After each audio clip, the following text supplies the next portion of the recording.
आप भी हैदराबाद और दिल्ली के बीच महामुकाबला देखकर खुश हुए हैं तो हमारे इस वीडियो को एक दिल से लाइक जरूर कीजिएगा। दोस्तों आज की इस वीडियो का लाइक टारगेट 100 लाइक्स है। तो दोस्तों विशाखापट्टनम के मैदान पर 37 रनों पर ही बिखर चुकी थी हैदराबाद की खतरनाक टीम।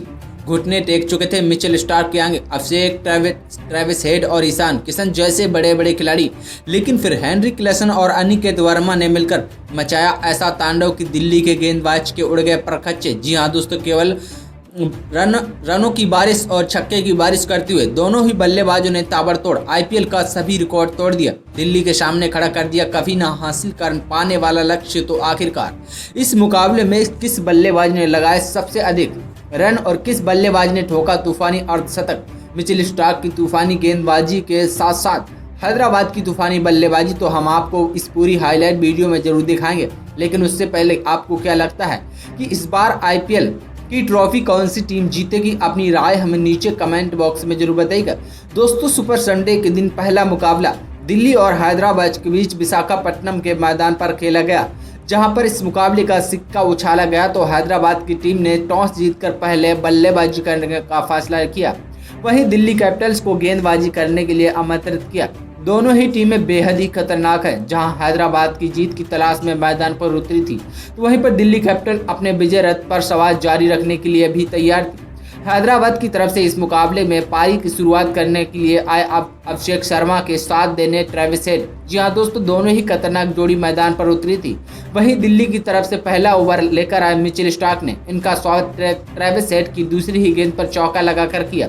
जी हाँ दोस्तों, वहीं तीसरी गेंद पर चौके में तब्दील कर दिया और जमकर कुटाई कर दी। लेकिन पांचवी ही गेंद पर मिचेल स्टार्क ने ओवर की पांचवी गेंद पर अभिषेक शर्मा को रन आउट करा दिया। जी हां दोस्तों, अपनी टीम को पहली सफलता दिला दी। जी हां दोस्तों, अभिषेक शर्मा अपनी टीम के लिए केवल 1 रन बनाकर पवेलियन लौट गए। हैदराबाद की टीम को पहले ही ओवर में 11 रनों के स्कोर पर पहला बड़ा झटका लग गया। अब दोस्तों मैदान पर हेड का साथ देने ईशान किशन आ चुके थे। इन दोनों ही खिलाड़ियों के कंधों पर टीम की पूरी जिम्मेदारी टिकी हुई थी। लेकिन दिल्ली की तरफ से दूसरा ओवर लेकर आए मुकेश कुमार ने शानदार गेंदबाजी का नजारा दिखाते हुए हैदराबाद के बल्लेबाजों को परेशान करने की पूरी कोशिश की। लेकिन दोस्तों ओवर की अंतिम गेंद पर ट्रेविस हेड ने करारा प्रहार करना चाहा और चौका जड़ दिया। जी हां दोस्तों, अपनी टीम के स्कोर को 2 ओवर में 20 रनों तक पहुंचा दिया। हैदराबाद की टीम मैच में वापसी करने की पूरी कोशिश कर रही थी। ईशान किशन भी शानदार फॉर्म में दिखाई दे रहे थे। लेकिन तभी दिल्ली की तरफ से तीसरा ओवर लेकर आए और विकेट की तलाश में एक बार फिर से मिचेल स्टार्क ने इस बार उन्होंने ओवर की पहली ही गेंद पर ईशान किशन को पवेलियन का रास्ता दिखाकर अपनी टीम को दूसरी सफलता दिला दी। बैक टू बैक विकेट गिर जाने के बाद हैदराबाद की टीम बहुत ही लड़खड़ा गई थी। जी हाँ दोस्तों, हैदराबाद की टीम बैकफुट पर नजर आ रही थी। लेकिन दोस्तों एक तरफ से ट्रेविस हेड मैदान पर टिके हुए थे। इनका साथ देने के लिए अब नीतीश कुमार रेड्डी आ चुके थे। लेकिन दोस्तों मिचेल स्टार्क ने इतनी खतरनाक गेंदबाजी के आगे नीतीश कुमार रेड्डी बिना खाता खोले ही पवेलियन लौट गए। और दोस्तों इसी ओवर में स्टार्क ने अपनी टीम को 2 गेंदों में 2 बड़ी सफलता दिला दी। केवल 25 रनों पर ही स्कोर पर हैदराबाद के 3 बड़े बल्लेबाज पवेलियन लौट गए थे। लेकिन दोस्तों दिल्ली की खतरनाक गेंदबाजी देखकर स्टेडियम में बैठे दर्शक भी खुशी से झूम उठे। लेकिन ट्रेविस हेड एक तरफ से मैदान पर टिके हुए थे। उनका साथ देने के लिए मैदान पर अनिकेत वर्मा आ चुके थे। इन दोनों ही खिलाड़ियों के कंधों पर टीम की पूरी जिम्मेदारी आ चुकी थी। 3 ओवर में हैदराबाद का स्कोर केवल 29 रन था। 3 विकेट गिर जाने पर चौथा ओवर लेकर आए दिल्ली की तरफ से एक बार फिर से मुकेश कुमार। लेकिन इनका स्वागत ट्रेविस हेड ने अपने अंदाज में किया। ओवर की चौथी ही गेंद पर खतरनाक चौका लगाकर और अपनी टीम का स्कोर को 4 ओवर में 37 रन पहुंचा दिया। इन दोनों ही खिलाड़ियों के बीच एक अच्छी साझेदारी प्राप्ति हुई दिखाई दे रही थी। विकेट की तलाश में 5वां ओवर लेकर आए एक बार फिर से मिचेल स्टार्क ने। इस बार उन्होंने ओवर की पहली गेंद पर सेठ बल्लेबाज ट्रेविस हेड को पवेलियन का रास्ता दिखाकर हैदराबाद की कमर तोड़ दी। ट्रेविस हेड ने अपनी टीम के लिए 22 रन की पारी खेली और पवेलियन लौट गए। दोस्तों हैदराबाद की टीम पूरी तरीके से बैकफुट पर आ गई थी। लेकिन 44 रनों के ही स्कोर पर टीम का चौथा विकेट गिर जाने के बाद अब मैदान पर अनिकेत वर्मा का साथ देने हेनरी क्लेसन आ चुके थे। लेकिन दोस्तों इन दोनों ही खिलाड़ियों के कंधे पर टीम की पूरी जिम्मेदारी थी। क्लेसन के आते ही टीम का स्कोर तेजी से आगे बढ़ना शुरू कर दिया। पहले शानदार अपना खाता खोला और फिर चौका जड़कर अपनी टीम के 5 ओवर में 50 रनों तक पहुंचा दिया। दिल्ली की तरफ से पावर प्ले का अंतिम ओवर लेकर आए अक्षर पटेल ने बेहतरीन गेंदबाजी का नजारा दिखा रहे थे। हैदराबाद के बल्लेबाजों को खूब परेशान कर रहे थे। लेकिन हेनरी क्लासन ने तीसरी ही गेंद पर चौका लगा दिया और टीम के स्कोर को पावर प्ले में 6 ओवर में 58 रनों तक पहुंचा दिया। पावर प्ले के बाद दिल्ली की तरफ से 7वां ओवर लेकर आए और गेंदबाजी करने के लिए विपराज निगम खतरनाक गेंदबाजी का नजारा दिखा रहे थे, लेकिन अनिकेत ने तीसरी ही गेंद पर शानदार चौका लगाया और इनका स्वागत किया। दोस्तों चौथी गेंद में तब्दील कर दी छक्के में, दोस्तों जमकर कुटाई कर दी दिल्ली के गेंदबाजों को। जी हां दोस्तों, अपनी टीम को 7 ओवर में 74 रनों तक पहुंचा दिया।